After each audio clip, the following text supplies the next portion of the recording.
બનાસકાંઠાના થરાદના લોકોને મોટી ભેટ મળી। થરાદમાં સબ ડિસ્ટ્રિક્ટ હોસ્પિટલનું ખાતમુહૂર્ત કરાયું। આરોગ્ય મંત્રી ઋષિકેશ પટેલના હસ્તે આ ખાતમુહૂર્ત કરાયું છે। 54.16 કરોડના ખર્ચે આ હોસ્પિટલ તૈયાર થશે। વિધાનસભા અધ્યક્ષ શંકર ચૌધરી પણ આ સમયે અહીં હાજર રહ્યા હતા।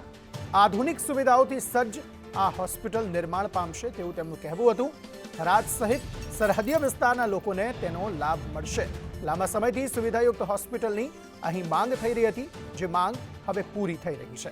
થરાદ ખાતે ડિસ્ટ્રિક્ટ હોસ્પિટલનું ખાતમુહૂર્ત કરવામાં આવ્યું। 54.16 કરોડના ખર્ચે અહીં ડિસ્ટ્રિક્ટ હોસ્પિટલ નિર્માણ પામશે, જ્યાં આરોગ્ય મંત્રી ઋષિકેશ પટેલ અને અધ્યક્ષ શંકરભાઈ ચૌધરીના હસ્તે અહીં ખાતમુહૂર્ત કરવામાં આવ્યું છે।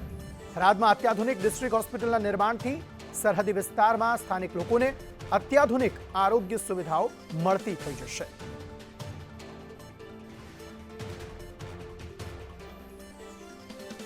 થરાદમાં સબ ડિસ્ટ્રિક્ટ હોસ્પિટલનું ખાતમુહૂર્ત કરવામાં આવ્યું।